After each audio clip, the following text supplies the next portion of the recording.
Hello. Yes, sir.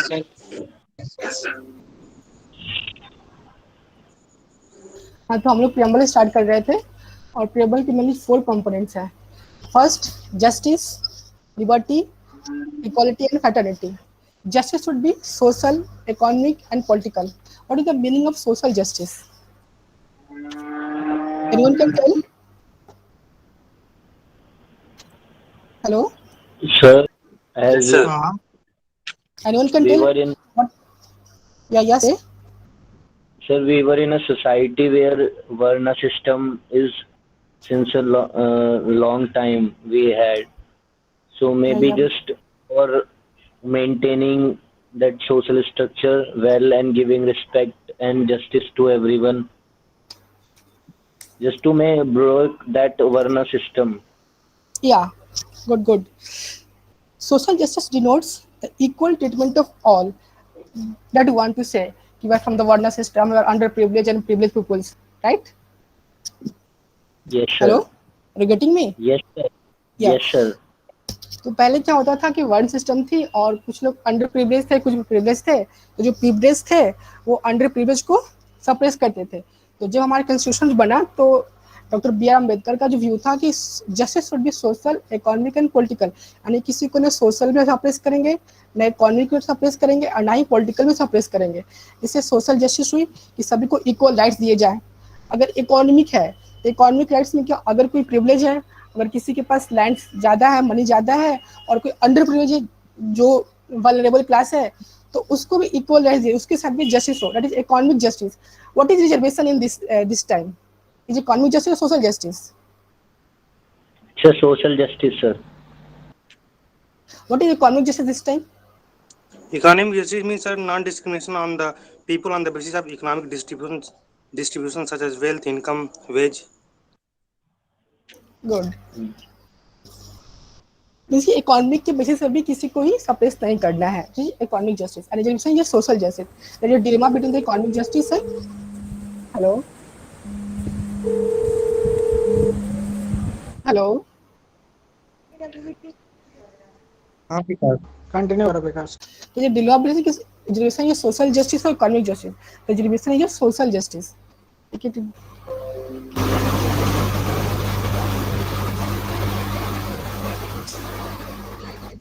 Anees अपनी mic off कर दो यार। एक मिनट से रुको।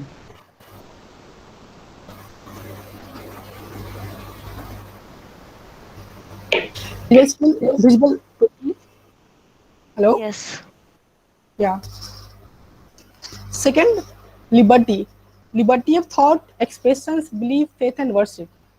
हमारा जो कॉन्स्टिट्यूशन है मुझे बोलने की भी इजाजत देती है, बिलीव करने की इजाजत देती है, फेथ की भी इजाजत देती है, वर्शिप की भी इजाजत देती है। It means secular content. ये बताओ, हमारे कॉन्स्टिट्यूशन में 4 वर्ड्स हैं: sovereign, socialist, secular and democratic Republic. Earlier, before 1945, socialist and secular is not in our constitution, but socially secular content in our constitution, like liberty of thought, belief, faith, and worship. These are the secular content. When socialist and secular, socialist and secular added in our constitution? Anybody? Sir, can't understand what are you asking, please. Sir, due When to so poor when connection. when socialist and 42 42 Constitution Amendment 1976 good, but secular at the content time like of belief, faith, emergency. after the time of emergency, I think, yeah, within the time of emergency. Good, good. Yes. Yeah. So this is our preamble, and in the end of the preamble, in our Constitutional Assembly, in the 26th day of the November 1949, do hereby adopt, enact, and give to ourselves this Constitution. What is the meaning of hereby adopt, enact, and give to ourselves this Constitution? That means कि on the 26th of the November, our Constitutional Assembly give to ourselves, will give to this country a constitution. Okay? Yes. Anybody? Any question on this point? Hello? Please repeat, sir. Anybody in question on this point? No, sir. Sir, excuse me, sir. Sir, can Yeah, you yeah. please talk slowly? Like you are too fast and I am missing what you are asking for. Okay, okay. I will try. I was saying, when anybody question on this topic of preamble, from the beginning to end, from we the people to the adopted the constitutions, give to all this constitution. So अब what किसी was को added in the 42 Amendment Act? What was added?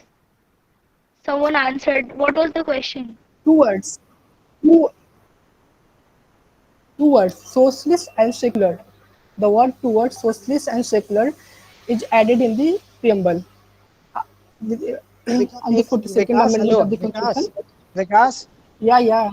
सुनो, विकास question पूछो, लोग answer दे रहे हैं, फिर भी एक बार अपने से बता दो, बहुतों को मे भी क्लियर हो जाएगा। ओके, मैं कर दूंगा।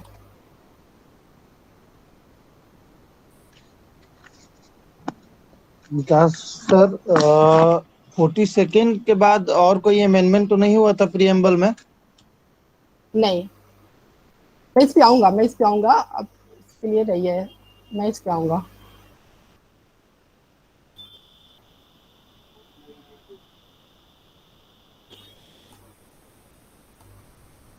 या देखिए, मैं बता रही हूँ, आप पूछ रहे हो कि सेकंड के बाद अमेंडमेंट, द 42nd अमेंडमेंट ने word socialist and secular constitution में ऐड किया था 1976 में। और जो पहले जो अभी आप देखते हो कि unity and integrity of the nation, if you look at the preamble you will find unity and integrity of the nation. Earlier it was unity of the nation. These three words are amended within in the 42nd amendment of the constitution. Yeah. The question, what is the objective of the preamble? Sir एक दफा दोहराइएगा sir. 42nd amendment act में socialist and secular word को add किया गया था, और एक word था जो आज हम देखते हैं कॉन्स्टिट्यूशन में, unity and integrity of the nation, that was earlier unity of the nation. I will look here.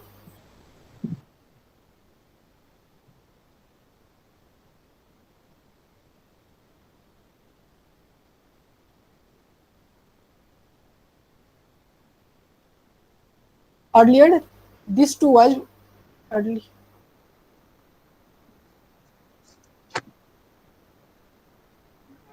Earlier, these two was not in the constitution. That is socialist and secular. Okay.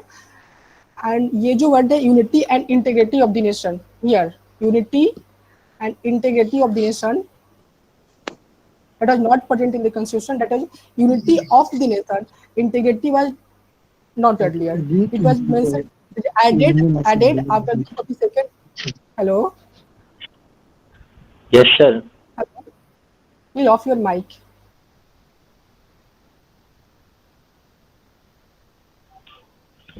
Hello. या तो socialist और secular को add किया गया था 42nd amendment में, और integrity को ऐड किया गया था जो कि पहले यूनिटी ऑफ द नेशन था, और आज के डेट में unity and integrity of the nation है। ओके जी सर, जी सर। तो आप क्या पूछ रहे थे, आप बताइए। हेलो। नहीं सर, जी सर, हो गया, सॉल्व हो गया, थैंक यू सो मच।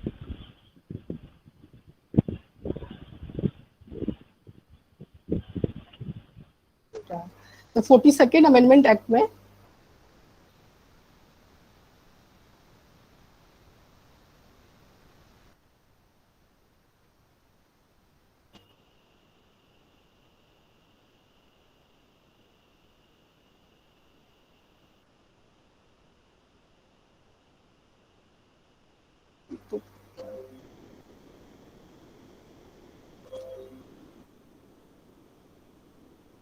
तो 42nd अमेंडमेंट एक्ट में कॉन्स्टिट्यूशन में ये तीन प्रीएम्बल में ये चीजें हुई थी। इसके बाद एक मिनट मैं स्क्रीन शेयर कर रहा हूँ।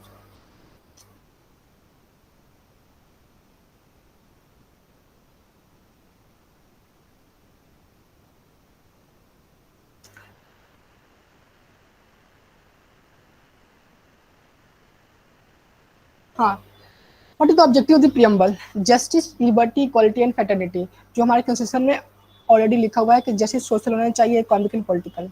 फिर ये बात हुई कि क्या प्रियम्बल जो है वो कॉन्स्टिट्यूशन का पार्ट है कि नहीं है। तो इस केस को सुप्रीम कोर्ट ने इन बरेबारी केस में कहा था कि preamble is not a part of the constitution. लेकिन केशवानंद भारती केस में सुप्रीम कोर्ट ने अपने अर्लियर जजमेंट को ओवर रूल किया, बोला ये केस कि प्रियम्बल जो है it is a part of constitution. Kesavananda Bharati case को हम लोग बेसिक स्ट्रक्चर के नाम से भी जानते हैं।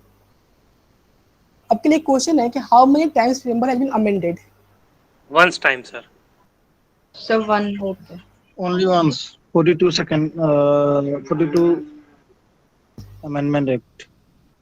ओके, ये तुम्हारा प्रियम्बल। फिर आती है जब हमारा, इसके पहले एक मैं कुछ बता दूं आपको जो छूट गया था इसके पहले। Am I not audible to your sound and your voice? Hello? Yes, sir. Hello? Yes, sir. Anybody want to Yes, say sir. anything? एक No, मिनट, sir. एक मिनट, प्लीज अपनी माइक ऑफ कर दे जिस टाइम बोले उसके बाद तुरंत। और विकास सुनो, try to take questions after you complete your topic, otherwise there will be chaos in the group. Okay, okay. Hello? हाँ, तो मैं इसके पहले भी बताना भूल गया था। जब हमारी कॉन्स्टिट्यूशन बन रही थी तो हमारी कॉन्स्टिट्यूशन बनाने के लिए एक ड्राफ्टिंग कमेटी बैठाई गई थी। तो ड्राफ्टिंग कमेटी जो बनी थी वो 29 अगस्त 1947 को बनी थी, और इसके जो चेयरमैन थे वो डॉक्टर बी आर अम्बेडकर थे। और जैसे कि कभी कभी हमारे एग्जाम से डीएलएड एग्जाम से पूछता है कि आपको दे देगा कि इसमें से कौन से मेंबर नहीं थे ड्राफ्टिंग कमेटी के, तो जो चेयरपर्सन थे वो डॉक्टर बी आर अम्बेडकर थे। इसके अलावा एन गोपाल स्वामी अयंगर थे, ए के अय्यर थे, डॉक्टर के मुंशी, सैयद मोहम्मदुल्लाह सदुल्ला और एन माधव राव जो थे जिन्होंने बी एल मित्तल को रिप्लेस किया था, क्योंकि बी एल मित्तल की जो हेल्थ थी वो सही नहीं रह रही थी। फिर टीटी की समाचारी ने डीपी खेतान को रिप्लेस किया था, क्योंकि डीपी खेतान की डेथ हो गई थी।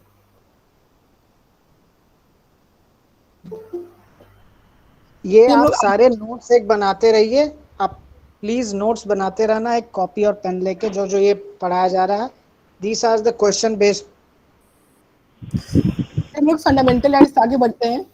फंडामेंटल राइट जो हमारी, Please repeat the name. Hello Sir, या sir, will you please Repeat send that the PPT message. in the group as well? Okay, I will share. Okay, thank you so much. Continue, sir. तो हमारा जो fundamental right जो है हमारा वो article 12 to 35 होती है। लेकिन हम जो आर्टिकल जो फंडामेंटल राइट्स जो मेनली कंसर्न करते हैं वो आर्टिकल 14 to 32।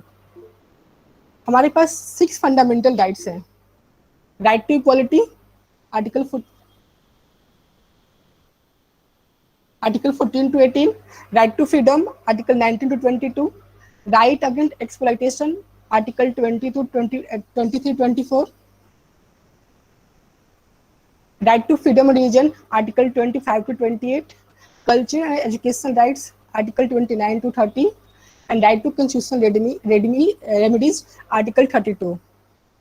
इसके अलावा हमारे पास 2 और फंडामेंटल राइट्स, जो फंडामेंटल राइट्स नहीं है, ओनली डेफिनेशन है, जो मैं आपको वही टॉपिक कवर करूंगा जो आपके लिए रिलेवेंट होगा।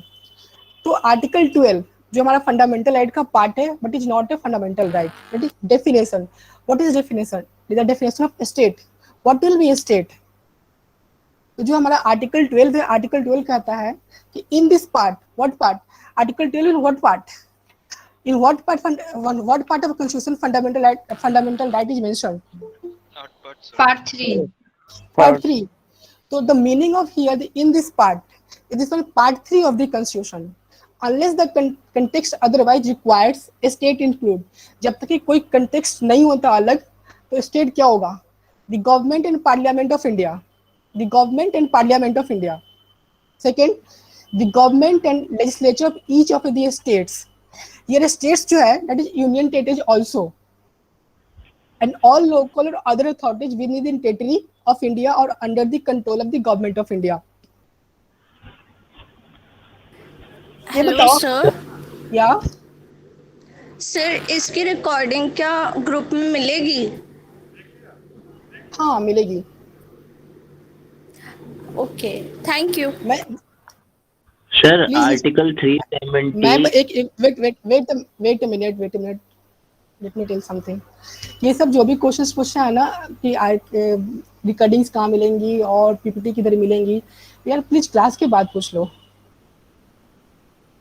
Okay yeah sir, sorry. Anybody want to say? Sir article 370 जो हटाया गया था वो इसी आर्टिकल को बिहाफ मान के जम्मू कश्मीर की सरकार की जगह।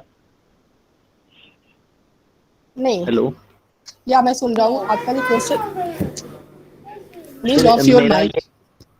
ये सवाल था sir, let me clear my question sir. 370 जो आर्टिकल हटाया गया था, इससे उसका कोई इंटरकनेक्शन है?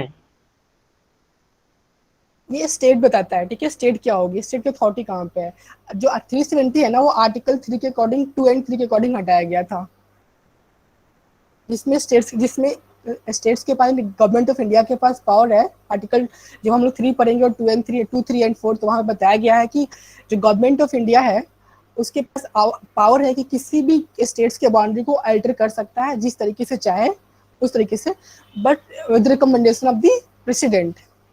तो पहले इसको प्रेसिडेंट से रिकमेंड करा लेना होगा, और उसके बाद गवर्नमेंट ऑफ इंडिया जिस तरीके से चाहे किसी भी स्टेट्स के बाउंड्री को अल्टर कर सकती है और किसी को स्टैब्लिश कर सकती है।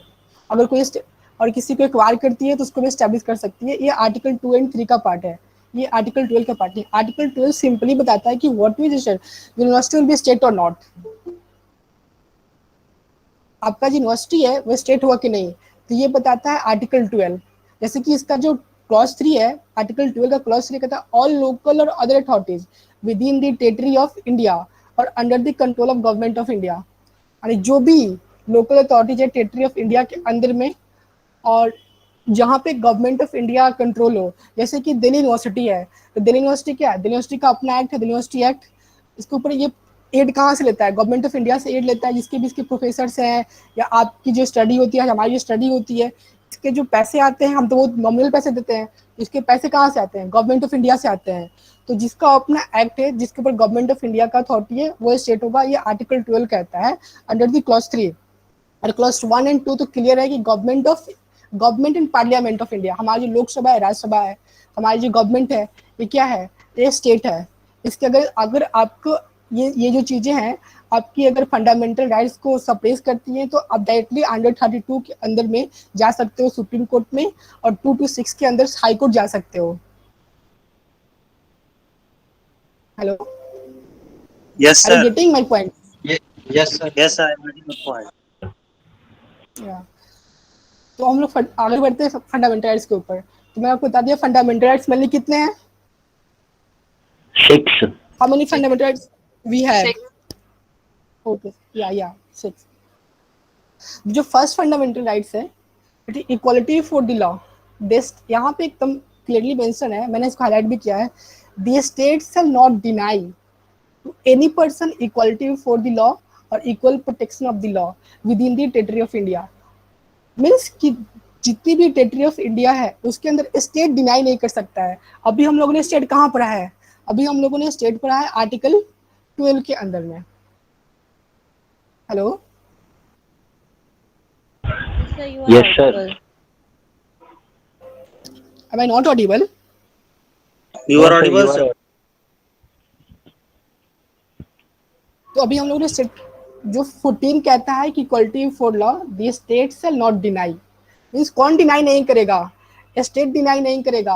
अगर आर्टिकल 12 के अंदर में बताया ही नहीं जाता कि what will be A state, तो आप कहाँ जाओगे। सपोज करो कि आपका एडमिशन होने जा रहा है दिल्ली यूनिवर्सिटी के अंदर में और Delhi university whims and fancies में आपकी एडमिशन को नहीं ले रहा है, ठीक है, तो आप दिल्ली यूनिवर्सिटी के कंप्लेन लेके कहाँ जाते हैं। दिल्ली यूनिवर्सिटी क्या है, प्राइवेट एंटिटी है, गवर्नमेंट एंटिटी है, स्टेट है नहीं है, कहाँ जाते हैं। तो आर्टिकल 12 कहता है, आर्टिकल 12 का जो क्लॉज 3 है, या hello, Yes, sir.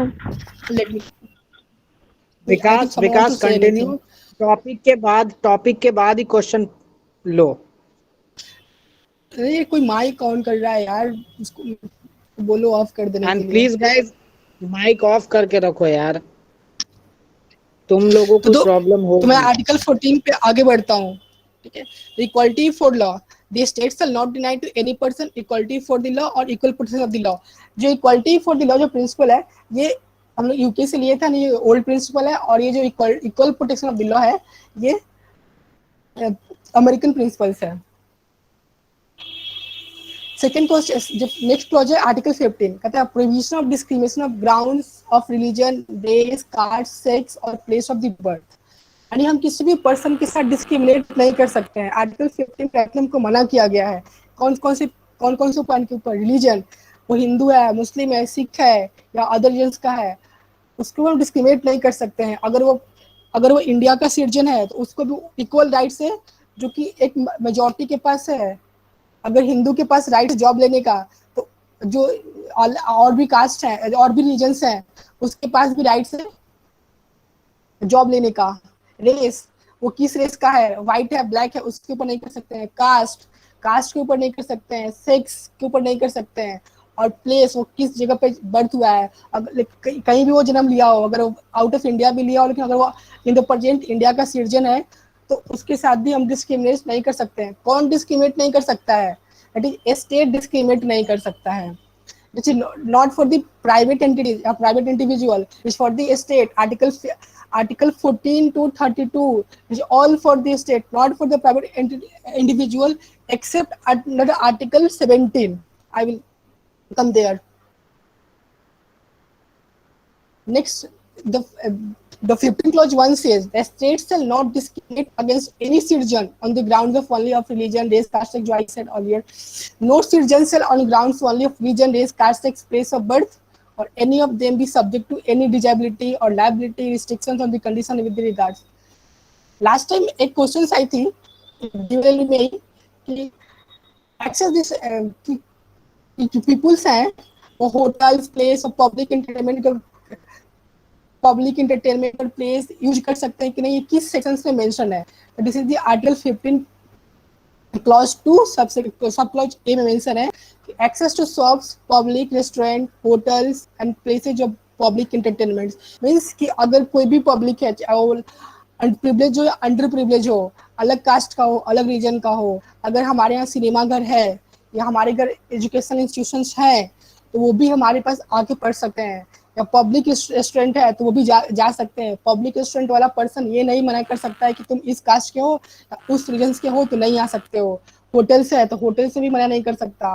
Place of public entertainment जैसे लाइक सिनेमा घर और पार्क वगैरह जो भी है, सब क्लोज बी से the use of well, tanks, bathing ghats, roads and place of public resort maintained wholly or partly out of the state funds or dedicated to the use of the general public. That means कि जितने भी चीजें हैं, घाट्स हो, roads हो, place of public entertainment हो, अगर ये सारी प्लेस ऑफ पब्लिक एंटरटेनमेंट हो, अगर ये सारी चीजें अवेलेबल है जनरल पब्लिक के लिए तो इसके ऊपर डिस्क्रिमिनेट नहीं कर सकता है स्टेट।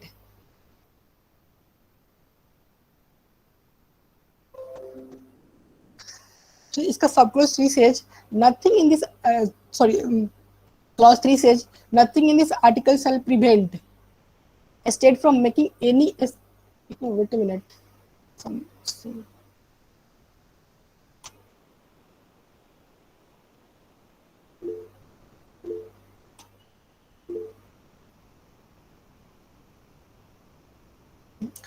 सर आपका आवाज नहीं आ रहा है कुछ।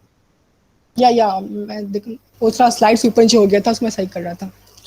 आर्टिकल 16 से equality of opportunity in matters of public employment. Means अगर कोई भी पर्सन है, अगर स्टेट का किसी को भी जॉब दे रही है, पब्लिक एम्प्लॉयमेंट दे रही है तो हर किसी को बराबर की राइट्स देगी। Article 17 says abolition of untouchability, जो मैं पहले आपसे बात कर रहा था कि except under 17 untouchability is abolished and its practice in any form of forbidden। अब किसी के साथ डिस्क्रिमिनेट नहीं कर सकते हो, अनटच, उसको अनटच नहीं, जो पहले प्रिविलेज थी जैसे कि उससे शुरू में बताया था किसी ने कि हमारे वन सिस्टम थे, तो वन सिस्टम में क्या होता था, लेयर्स बने हुए थे तो वो उनसे नहीं टच कर सकते थे, और जो लास्ट क्लास में थे उनको out of the city outskirt of the city में रखा जाता था। तो उस चीज को आर्टिकल 17 ने क्या किया, उसको पूरी तरीके से अबॉलिश कर दिया, वो चीज अब नहीं रहेगा। फिर आर्टिकल 18 आपके लिए इतना इंपॉर्टेंट नहीं है, ये कहता है एबोलिशन ऑफ टाइटल। इसमें सिर्फ कहा गया है कि एजुकेशन से रिलेटेड है या जो आर्मी से रिलेटेड है, जो आर्म फोर्स से रिलेटेड है, उनके अलावे कोई और भी टाइटल यूज नहीं कर सकता है।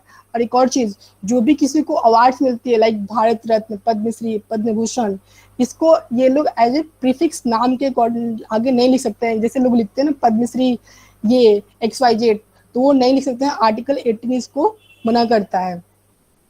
जो मोस्ट इंपॉर्टेंट आर्टिकल है आपका आर्टिकल 19, कहता है protection of certain rights regarding freedom of speech etc। मैं आपको यहाँ पे प्रियम्बल में ले चलूंगा।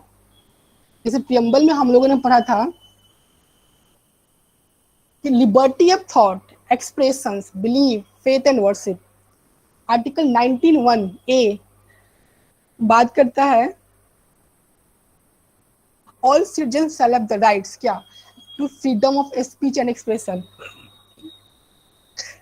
तो जब बात हुई थी कि प्रियम्बल को क्या, प्रियम्बल जब पार्ट ऑफ कॉन्स्टिट्यूशन और नॉट, तो कोर्ट ने यहाँ पर इंटरप्रेट किया था कि आर्टिकल 19(1)(a) और जो प्रियम्बल के अंदर लिबर्टी ऑफ थॉट का जो और एक्सप्रेशन का जो क्लॉज है वो हमारे कॉन्स्टिट्यूशन को कंट्रोल करता है।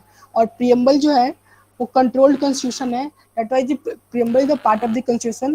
तो 19(1)(a) को और प्रियम्बल का उस क्लॉज को हम लोग साथ मिला के पढ़ते हैं। फिर कहता है कि इसका जो क्लॉज B है, कहता है to assemble peacefully and without arms. जैसे कि आज में आप लोगों ने कोविड में देखा होगा कि गवर्नमेंट ने नोटिस जारी कर दिया था कि कोई भी साथ नहीं चल सकता है। तो यहाँ पे बहुत सारे लोग क्लेम कर सकते थे कि हम तो असेंबल हो सकते हैं पीसफुली, तो राइट्स है, लेकिन इसका कुछ रिस्ट्रिक्शंस भी हैं कि कब आप कर सकते हो कब नहीं कर सकते हो। तो 19(1)(b) में हमें कहा था कि आप पीसफुली असेंबल हो सकते हो, लेकिन आपके पास आर्म्स नहीं होना चाहिए। क्लॉज C कहता है टू फॉर्म एसोसिएट और यूनियंस। आप देख रहे हो कि दिल्ली यूनिवर्सिटी में डूसू है, अलग यूनिवर्सिटी में स्टूडेंट्स यूनियन होते हैं, टीचर्स यूनियन होता है, ट्रेड यूनियंस होते हैं। ये सब 19(1)(c) हमें राइट्स देता है कि हम इंडस्ट्री में ट्रेड यूनियन फॉर्म कर सकते हैं, कॉलेज में यूनियन फॉर्म कर सकते हैं, स्टूडेंट यूनियन फॉर्म कर सकते हैं, टीचर्स यूनियन फॉर्म कर सकते हैं, which comes from the 19(1)(c). To move freely throughout the territory of India, आपको घूमने का भी राइट्स है कि आप इस कंट्री से, इस स्टेट से अलग स्टेट्स में जा सकते हो, इस टेरिटरी से उस टेरिटरी में जा सकते हो, आपको कोई मना नहीं कर सकता है। मान लो जब जैसे मैं बिहार से आता हूँ, तो मैं बिहार से अगर यूपी जाना चाहूँ तो मेरे पास राइट्स है कि 19(1)(d) के अंदर में कि मैं अपने स्टेट से दूसरे स्टेट में जा सकता हूँ। दूसरे स्टेट की गवर्नमेंट जो है मुझे मना नहीं कर सकती है जब तक कि कोई स्पेशल सर्कमस्टांसेस ना हो। 19(1)(e) से to reside and settle any part of the territory of India, और मैं जहाँ चाहूँ वहाँ रह सकता हूँ। जैसे आप दिल्ली में जाओगे, दिल्ली में पढ़ोगे, तब दिल्ली में रहोगे, तो दिल्ली गवर्नमेंट आपको मना नहीं कर सकती है। अगर मना करती है तो आपके पास 19(1) में राइट्स है कि आप सुप्रीम कोर्ट डायरेक्ट जा सकते हो आर्टिकल 32 के अंदर में। और आर्टिकल F ओमिट कर दिया गया था, और article clause G F omit कर दिया गया था, और क्लॉज G कहता है sub clause G to practise any profession और टू कैरी और एनी ऑक्यूपेशन, ट्रेड और बिजनेस। आप कोई भी प्रोफेशन कर सकते हो, बिजनेस कर सकते हो, और कोई भी ऑक्यूपेशन कर सकते हो।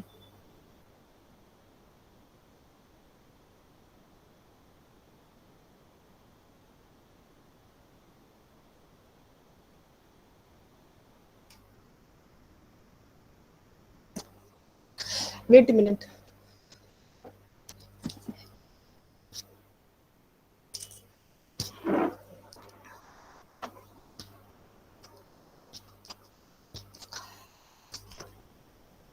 आर्टिकल 20 हमें राइट्स देता है protection in respect of conviction of offence. जैसे कि आर्टिकल 20, मैं इसका पीपीटी इसका कहीं और हो गया है, इधर उधर मैं इसका शेयर कर दूंगा ग्रुप में। इसका जो आर्टिकल 20 हमें बताता है, no person shall be convicted of any offense except of violation of law in force of time of the commission of the act, charge and offense, or not be subject to penalty greater than that which might have been inflicted under the law in force at the time of the commission of offense. Article 20 का clause 1 कहता है, जैसे कि article 20 में बताता है कि हमें protection that conviction of offence है। अगर कोई ऑफेंस करते हैं तो हमें उसके लिए प्रोटेक्शन भी है। अगर आप कोई भी ऑफेंस कर रहे हो, तो आप जो भी ऑफेंस कर रहे हो, अगर वो लॉ में उस वक्त मेंशन है तो आपको उसके लिए ऑफेंस मिलेगी, उससे ज्यादा आपको नहीं मिल सकती है। आर्टिकल आर्टिकल 20 क्लॉज 2 कहता है no person shall be prosecuted and punish for the same offence Sir, more than once. Article 20 clause 2 या सर पीपीटी शो नहीं हो रही 20 वाली। मैं इसको ग्रुप में शेयर कर दूंगा। आई थिंक ये इधर उधर हो गया है थोड़ा। Okay okay.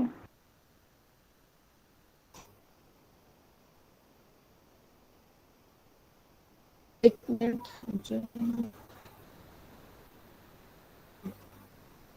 20 एक्चुअली यहाँ 20 मिसिंग हो गया, मैं इसको कहीं भी सही कर देता हूँ, आप रुक जाओ।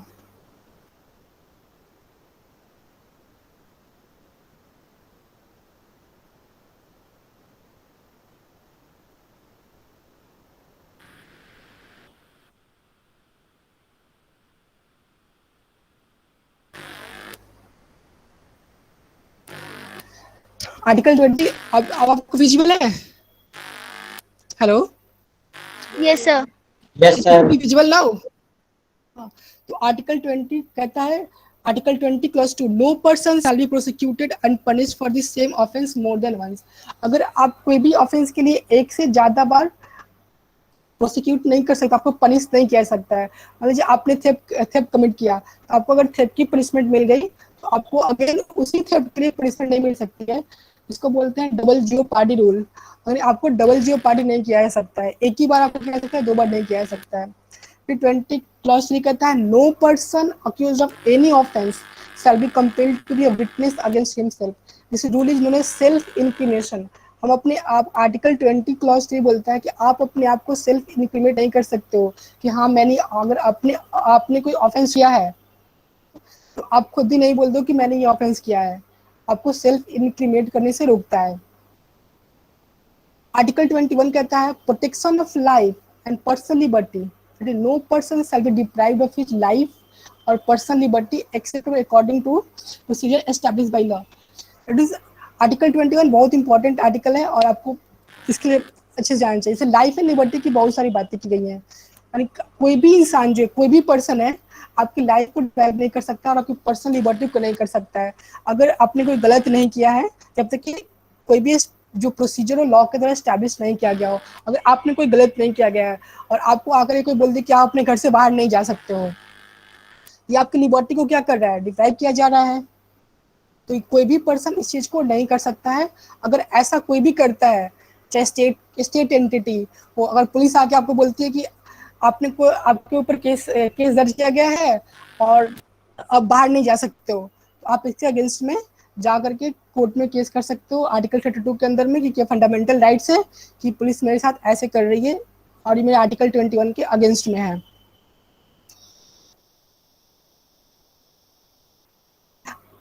एक क्वेश्चन आता था, कभी आया था कुछ दिन पहले, यानी लास्ट टाइम उसके पहले वाले क्वेश्चन, गोल्डन ट्रायंगल क्या है। तो मैंने आपको 3 चीजें पढ़ाई हैं, अभी इतने सारे सेक्शंस पढ़ाए हैं, आर्टिकल्स पढ़ाए हैं, उसमें 14, 19 एंड 21 को हम लोग गोल्डन ट्रायंगल कहते हैं। क्योंकि ये 14, 19 एंड 21, 14 में क्या बात करता है, इक्वलिटी फॉर द लॉ। 19 में क्या बात करता है,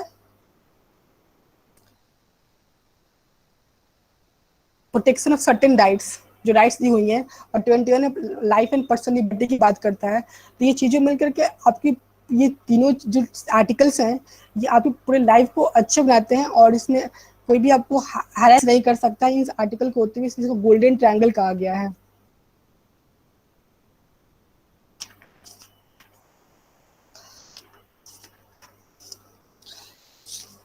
आर्टिकल 22 कहता है, आर्टिकल 21 एक और आर्टिकल है आर्टिकल 21 में। जैसे आर्टिकल 21 है राइट टू एजुकेशन, यानी हर एक इंसान को जो भी 6 ईयर से 14 ईयर्स तक है उसको एजुकेशन का राइट्स है। ये पहले आर्टिकल 45 में था, डीपीएस में था, इसको कोर्ट ने वहां से निकाल के आर्टिकल 21 में किया और ये फंडामेंटल राइट बन गया। पहले डीपीएस हुआ करता था। आर्टिकल 22 कहता है protection against arrest and detention in certain cases. कोई भी person no person who is arrested shall be detained in custody without being informed. अगर किसी भी इंसान को, अगर आप कस्टडी में ले रहे हो तो आप जब तक किस वजह से, किस एक्यूजेशन में आप उसको डिटेन कर रहे हो। आर्टिकल 22 क्लॉज 1 ये कहता है। सेकंड कहता है कि हर एक पर्सन के पास राइट है उसको जानने का कि उसको किस बेसिस के ऊपर उसको अरेस्ट किया जा रहा है और डिटेन किया जा रहा है। सेकंड कहता है every person who is arrested and detain in custody shall be produced before his nearest magistrate within period of 24 hours of such arrest। अगर आप किसी पर्सन को अगर पुलिस किसी पर्सन को अरेस्ट कर रही है तो 24 आवर्स के अंदर उसको नियरेस्ट मजिस्ट्रेट के पास ले जाना होगा। 20 क्लॉज 3 कहता है nothing in this clause 1 and 2 shall apply। तो ये जो क्लॉज 3 है, जो क्लॉज 3 का क्लॉज सब क्लॉज ए कहता है to any person who from time being enemy alien, to any person who is arrested or detained under any law providing for prevention detention। Means कि आर्टिकल 22 क्लॉज 1 एंड 22 क्लॉज 2 बोलता है कि किसी person को आप arrest करें तो आपको बताना होगा किस बात पर अरेस्ट कर रहे हो। और 20 क्लॉज 2 में 22 क्लॉज 2 में कहा जाता है कि आपको नियरेस्ट मजिस्ट्रेट के पास ले जाना होगा। लेकिन इसका एक्सेप्शन है 22 क्लॉज 3 जिसमें कहा जाता है कि अगर कोई भी पर्सन एनिमी एलियन है, जिसने अगर मान लीजिए इंडिया का पाकिस्तान से एनिमी पोजीशन है यानी एनिमी एलियन है, तो पाकिस्तान का कोई भी पर्सन अगर हमारे साथ उनका वॉर चल रहा है और पाकिस्तान का कोई भी पर्सन अगर हमारे टेरिटरी में आता है और हमारी पुलिस अरेस्ट करती है उसके लिए, तो उसको वो 22 क्लॉज 1 और 22 क्लॉज 2 का रिजॉर्ट नहीं ले सकता है। फिर इसका क्लॉज सब क्लॉज बी कहता है any person who is arrested और detained under any law providing for the prevention detention, क्योंकि उसको प्रिवेंशन डिटेंशन उसको नहीं मिलेगा जो आर्टिकल 22 क्लॉज 1 और 2 में दिया जा रहा है जो और भी पर्सन्स हैं। फिर इसका क्लॉज 4 बोलता है no law providing for preventive detention shall authorise the detention of a person for no longer period than 3 months unless. अगर किसी पर्सन को हम लोग आर्टिकल 22 क्लॉज 1 और 2 की बात हो रही है, यहाँ पे हो रही है 3 की नहीं, कि जिस पर्सन को हम लोग अरेस्ट कर रहे हैं या डिटेन कर रहे हैं तो उसको 3 महीने से ज़्यादा कि 3 months से ज़्यादा आप उसको डिटेन नहीं कर सकते हो। अगर उसको डिटेन करते हो तो क्या उसको डिटेन करने के लिए क्या करना पड़ेगा। An advisory board consisting of person who are have been और are qualified to be appointed as जज of high court has reported before expiration of the set. अगर आपको उसको अगर पुलिस को उस पर्सन को 3 महीने से ज़्यादा रखना होगा तो उसको जो एक एडवाइजरी बोर्ड बनेगी जिसमें जज जी हाई कोर्ट होंगे उनसे आपको रिपोर्ट करना होगा 3 month के पहले कि मैं इस पर्सन को 3 month से ज़्यादा रखूंगा कस्टडी में। अगर वो जज आपको अप्रूव करता है तो आप रख सकते हो, अदरवाइज आपको नहीं रख सकते उस पर्सन को 3 महीने से ज़्यादा। बी कहता है such any person is detained in accordance with the provision of any law made by parliament under sub clause A to B clause 7। मैं यहाँ पे सेम बता देता हूँ। 7 का जो क्लॉज है वो 7 क्लॉज कहता है आर्टिकल 22 क्लॉज 7 का Parliament may by law prescribe the circumstances under which and the आप एक बार फिर से बोलो, आपकी आवाज नहीं आई। सर स्लाइड नहीं दिख रही 22 की, स्लाइड के बिना से समझ नहीं आ रहा। मैं इसका स्लाइड सबको हाँ हेलो हाँ बोलो सर। मैं ये कह रहा था कि अगर जैसे आप ये जो मतलब शेयर तो कर रहे बहुत बढ़िया पढ़ा रहे हैं, पहली बात थैंक यू सो मच, आपने इतना एफर्ट लिया। और ये मतलब आप जो स्लाइड वगैरह ये आप व्हाट्सएप पे भेज पाएंगे, मतलब अगर प्रॉब्लम नहीं होगी आपको तो। इसको मैंने पहले ही किसी ने क्लास स्टार्ट होने से पहले ही बोला था, मैंने बोला है कि मैं शेयर कर दूंगा। अच्छा ठीक है, thank you sir, thank you. और जो स्लाइड्स नहीं दिख रही है ना, तो इसका स्लाइड्स एक्चुअली दूसरे फाइल्स में ऐड हो गया है, तो उस फाइल को भी फाइंड करने में टाइम लग जाएगा मुझे, तो मैं इसका स्लाइड्स यहाँ पे इंक्लूड कर दूंगा। और ये बस एक ही सेक्शन एक ही आर्टिकल है 22 ही, मैं 22 तक ही आज लूँगा और मैं कल से फर्दर आपको जो और भी जो स्लाइड्स है मैं उसको शेयर कर दूंगा। विकास हेलो 6 बजे हो गया है, तो सर एक सवाल पूछना था, माफी चाहूंगा भैया। सर जैसे कि आपने बोला कि 24 घंटे के अंदर मजिस्ट्रेट के पास ले जाना पड़ता है जो भी पर्सन अरेस्ट है, बट सर अगर नेक्स्ट डे कोई पब्लिक हॉलीडे हो या कुछ हो तो सर उसका क्या नियम होता है? अगर नेक्स्ट डे पब्लिक हॉलीडे है तो उसे एक्सक्लूड कर दिया जाता है। मतलब सर जैसे कि आप मान लो, समझ लो, अगर हाँ अगर हॉलीडे है, किसी पब्लिक हॉलीडे है, जैसे कि होली है, दीपावली है, जो भी है फेस्टिवल है, या इंडिपेंडेंस डे है, इंडिपेंडेंस डे के दिन तो हमारी कोर्ट नहीं बैठती है। अगर 14 अगस्त को, दैट मीन्स टुमारो, अगर किसी को पुलिस अरेस्ट करती है, ठीक है, इन द इवनिंग टाइम में, मान लो 5 बजे अरेस्ट करती है, तो होता क्या है कि 5 बजे, आज से लेकर के 15 अगस्त को 5 बजे तक आपको मजिस्ट्रेट के पास उसको ले जाना होता है। लेकिन 15 अगस्त को आफ्टर 12 यानी नाइट, ठीक है, अगर 15 अगस्त हो जाएगा और उसमें हॉलीडे है तो उसमें हमारी कोर्ट नहीं बैठेगी। तो फिफ्थ जो टाइम है, कल जैसे कि अगर मान लो कल किसी को 5 बजे करता है और 12 बजे तक वो काउंट होगी, 7 घंटे काउंट होंगे, और नेक्स्ट डे 15 अगस्त के बाद वो टाइम काउंट होना शुरू होगा। सर मतलब कि अगर पब्लिक हॉलीडे है तो वो काउंट नहीं माना जाएगा? हाँ, सपोज को मैं 24 एग्जाम्पल देता घंटों। हूँ तुमको। अगर हाँ, एक ऑफेंडर है, वो डेली में ऑफेंस किया है और वो किसी अलग स्टेट में चला गया, यूपी में चलाया है, दिल्ली की पुलिस उसको खोजते खोजते यूपी आती है और यूपी में उसको अरेस्ट करती है। तो रूल कहता है कि जैसे ही अरेस्ट किया उसको 24 आवर्स के अंदर उसको मजिस्ट्रेट के पास सबमिट कर ले जाना है, नियरेस्ट मजिस्ट्रेट के पास। याद रखो, नियरेस्ट मजिस्ट्रेट कहा गया है, तो अगर वो चाहे तो यूपी के मजिस्ट्रेट के पास भी ले जा सकती है।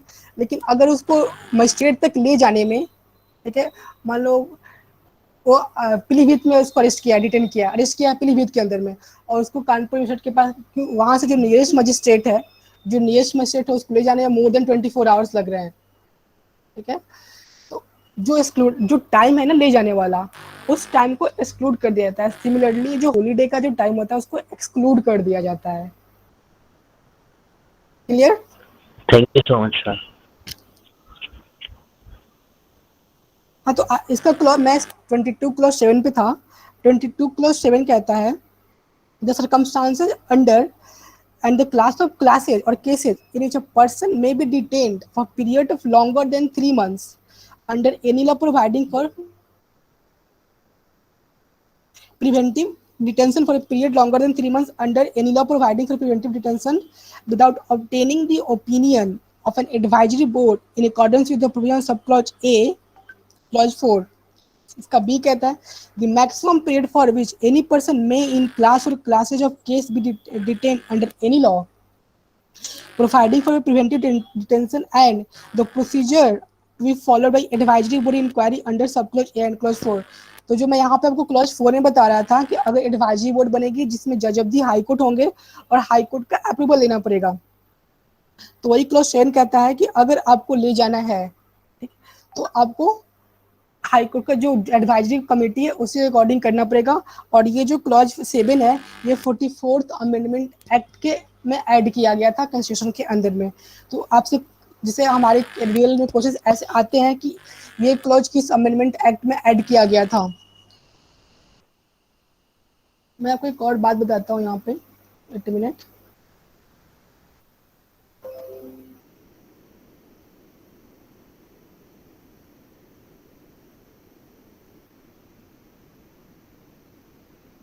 ये जो 15 का क्लॉज 4 है, 15 क्लॉज 4 जो है वो भी 93rd अमेंडमेंट में एक्ट किया गया था। तो लास्ट टाइम का ये क्वेश्चन भी था कि 15 क्लॉज 4 किस अमेंडमेंट में एक्ट किया गया था।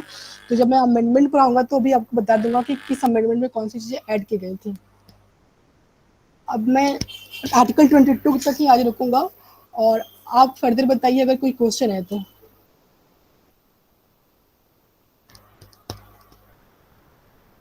सर ये राइट टू एजुकेशन आपने बोला था आर्टिकल 21 में ऐड हुआ था बाद में? 21, हाँ 21A बनाया गया एक नया आर्टिकल। और सर पहले किस में था ये? 45 में? 45 डीपीएस, पहले ये डीपीएस भी था। तो डीपीएस पे आपको पता है, एक बात बताओ, फंडामेंटल राइट जस्टिसएबल है या नॉन जस्टिसएबल? जस्टिसएबल सर। और डीपीएसपी नॉन जस्टिसएबल। तो जब ये डीपीएसपी के अंदर था आर्टिकल 45 में, तो अगर स्टेट आपके लिए गवर्नमेंट स्कूल्स नहीं एस्टैब्लिश करती है तो क्या आप डीपीएसपी क्या आप स्टेट को या गवर्नमेंट को सू कर सकते हो कोर्ट में? No sir. No sir. तो अकॉर्डिंग टू जो हमारी सोसाइटी जब आगे बढ़ी तो कोर्ट ने देखा कि अगर डीपीएससी में ही रहेगा तो गवर्नमेंट चाहे तो देगी या नहीं देगी। पहले अपना माइक बंद कर लो योगेश पांडे। तो कोर्ट ने देखा कि अगर ये डीपीएसपी के अंदर रहेगा तो गवर्नमेंट की मर्जी पर डिपेंड करता है कि गवर्नमेंट जो है ये लोगों को इसका बेनिफिट दे या नहीं दे, क्योंकि डीपीएससी में जब बी आर अम्बेडकर डीपीएससी लिख रहे थे तो उन्होंने लिखा था कि ये स्टेट्स के इकोनॉमी पर डिपेंड करता है कि कौन सी स्टेट डीपीएसपी देगी कौन सी नहीं देगी। ये नॉन जस्टिसेबल है, आप इसे कोर्ट में सू नहीं कर सकते हैं। लेकिन फंडामेंटल एक्ट जो है ये जस्टिसेबल है और इसका कोर्ट में सू कर सकते हैं। तो इसको आर्टिकल 21A में ऐड किया गया और आर्टिकल 21 में लिखा गया है कि 6 to 14 ईयर्स तक जो एजुकेशन राइट टू एजुकेशन है वो गवर्नमेंट देगी। जो गवर्नमेंट स्कूल का आप कंसेप्ट देख रहे हो ये इसी के लिए है कि जो 6 to 14 ईयर्स तक, दैट इज आपको 10th क्लास तक, मिनिमम 10th क्लास तक आपको गवर्नमेंट फंड, आपके पास अगर वल्नरेबल क्लास से बिलोंग करते हो, स्लम से बिलोंग करते हो तो गवर्नमेंट स्कूल में जाके आप फ्री ऑफ कॉस्ट पढ़ सकते हो। This is the concept. Sir article 21A को सर कौन से कॉन्स्टिट्यूशनल अमेंडमेंट के थ्रू जोड़ा गया? आर्टिकल 21A को वेट